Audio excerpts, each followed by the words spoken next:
everybody. So today is the last day of Mental Health Awareness Month, and I wanted to get on and talk a little about my story. I have a little about what it's been like sharing my story, because I've been sharing a lot of my story these last 30 days, and I just kind of wanted to chat. So yeah. In November, if you haven't caught on yet, I was diagnosed with bipolar disorder, and I have survived, I don't like to say suffered, survived anxiety and depression almost all of my life. So it wasn't a shocker for me when I got diagnosed. I pretty much already knew that I was bipolar. I just needed someone to listen to me. So I was diagnosed with that in November.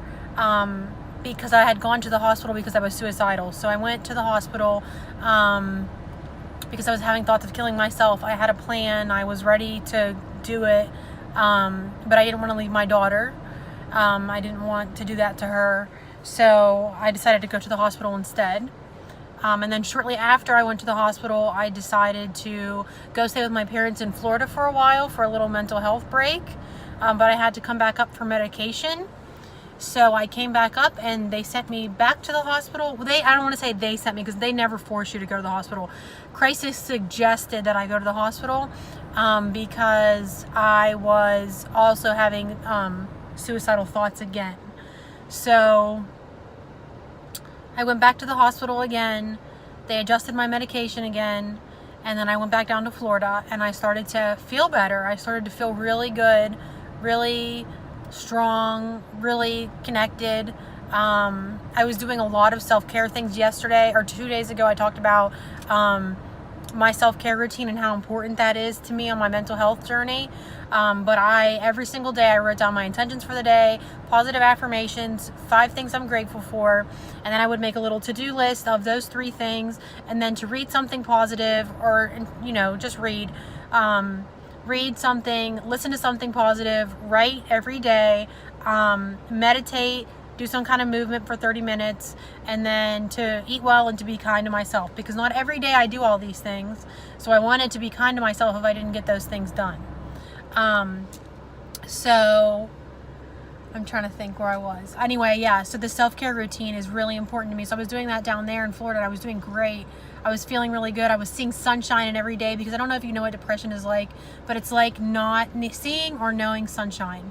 Because the sun could be shining, it could be a beautiful day out, and you just feel like there's nothing to live for. It's just darkness, straight darkness. So I was doing really well. I wanted to come back to Pennsylvania and start my life again, and start living, feeling good. And when I came back, I immediately crashed again. All these outside stressors and things like that just came crashing down on me. I was not doing well. I was suicidal again. I almost went to the hospital more than once. Once I was in the hospital parking lot, and I had just happened to be,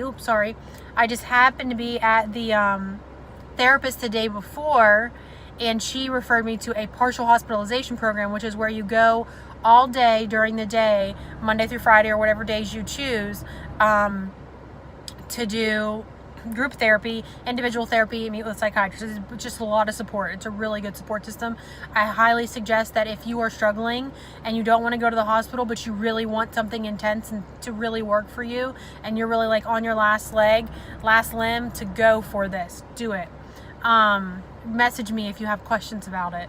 But I was in the hospital parking lot, and they happened to call me, and they said I could start the next day. So I did, and it really has been very helpful. It's been very supportive. It's really good to have this constructiveness in my life. People that are not going to let me fall behind, people that are supporting me. It feels really good to be there with people that also are suicidal, because it's not like you talk about that, randomly and regularly, like, hey, by the way, this is my plan for killing myself. What's yours? So to be able to talk about that with them it feels good. Not that we talk about like what's your plan or whatever, but just to know I'm not alone, it feels good. So I've been in that partial program, and I haven't had, luckily, any suicidal thoughts in a few weeks. I'm not exactly sure how many weeks, but definitely in a few weeks. I did start taking CBD oil, and I'm not sure if that's included in why I'm feeling better, but my Zoloft should be kicking in, my up dose, and they up my dose in Zoloft, and that should be kicking in too. But I'm kind of thinking the CBD is helping as well. But anyway, I haven't had any suicidal thoughts in like probably 3 weeks. And that's a really amazing thing for me, because I would go every day with thinking, okay, I want to die. I want to die. There's no point in living. I would get so overwhelmed. The only way I knew out was to die. So me not having suicidal thoughts for 3 weeks is a really big deal. So that's that part of my story. I will tell you, I have slacked the last week with my routine, with my eating, with everything like that, and I'm feeling really off. So that is a sign for me, but for some reason in my head, I cannot start midweek.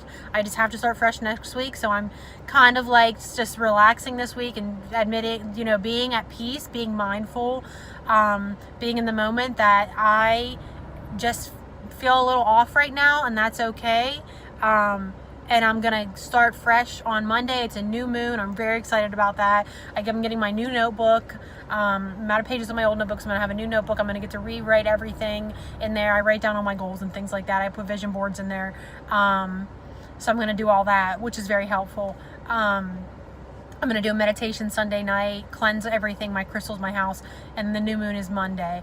So I'm really excited about that, but I absolutely, slacked off this week some, and I definitely feel a difference. So I'm telling you, if you struggle, if you survive any kind of mental health illness, routine is huge. How you eat is stinking huge. It is so important how you eat. Routine is huge. How you eat is huge. Sleep is huge. Taking your vitamins and your minerals is huge. Taking your medication is huge. You have to stick with it. There's just so much. There's so much that goes into taking care of yourself when you have a mental health illness. It's just like any other illness. We just have to take care of ourselves a little bit differently.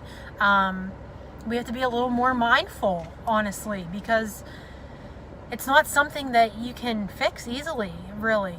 It's not known. So we have to be very careful, but we can do it. We can absolutely 100% do it together. We need support. You're not alone. I talked about it in my podcast, how we are not alone. If you wanted to listen to a little bit more about my story and, my struggles and my accomplishments with my mental health journey, you can check out my podcast. It's healingwhole.libsyn.com, or you can just go to iTunes or Google Play and look up Healing Whole, the podcast.